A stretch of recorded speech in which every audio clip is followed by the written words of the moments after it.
பசி உணவு ஆனந்தம் உயிர் பெருக்கம். பசி ஆனந்தம், பசி ஆனந்தம், பசி ஆனந்தம். பசி வணக்கம், பசி வணக்கம், பசி வணக்கம். மகேந்திர ஐயா அவர்களுக்கு அடியனுடைய சிந்தனையில் தேடுதல் கிடைத்த சில விஷயங்களை உங்களோடு பகிர்ந்து கொள்ள நான் ஆசைப்படுகின்றேன். நல்லதொரு ஆத்மா வழிகாட்டி, நல்லதொரு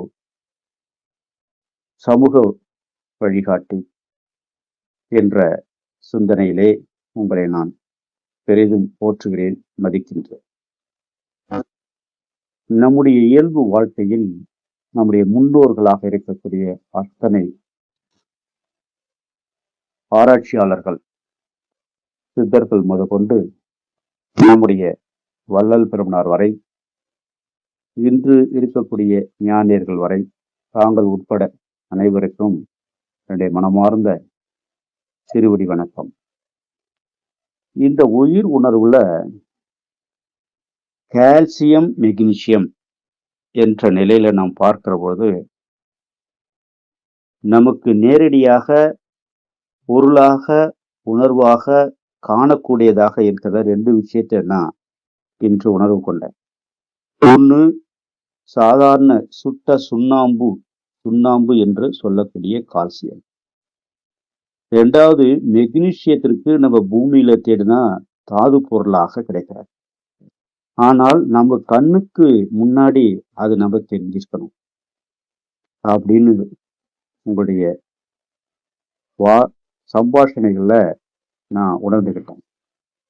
அப்படி பார்க்கிற பொழுது நமக்கும் இந்த வானத்திற்கும் பூமிக்கும் தொடர்பு படுத்தக்கூடியது ரெண்டு விஷயம்தான். ஒன்று வெப்ப சக்தி, இன்னொன்று குளிர்ச்சி. ஒன்று ஆண், இன்னொன்று பெண். இது ஆணாக இருப்பது சுண்ணாம்பு கால்சியம் என்றால், பெண்ணாக இருப்பதற்கு எதை நாம் ஓமானமாக எடுத்துக்கொள்ள வேண்டும், இல்லை நமக்கு கண்ணுக்கு தெரிந்ததை எடுத்துக்கொள்ள வேண்டும். அது வெற்றிலை என்று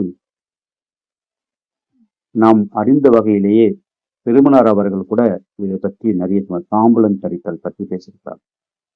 சோ மெக்னீசியம் என்பது வெற்றிலையும், கால்சியம் என்பது சுண்ணாம்பையும் நான் உணர்வுக்கு எடுத்துக்கொண்டு ஆராய்ச்சி செய்தால் மிகப்பெரிய நன்மைகள் நமக்கு கிடைக்கும் என்பது என்னுடைய நன்றி. ஓம் பசி வணக்கம், பசி உணவு ஆனந்தம் உயிர் பெருக்கம்.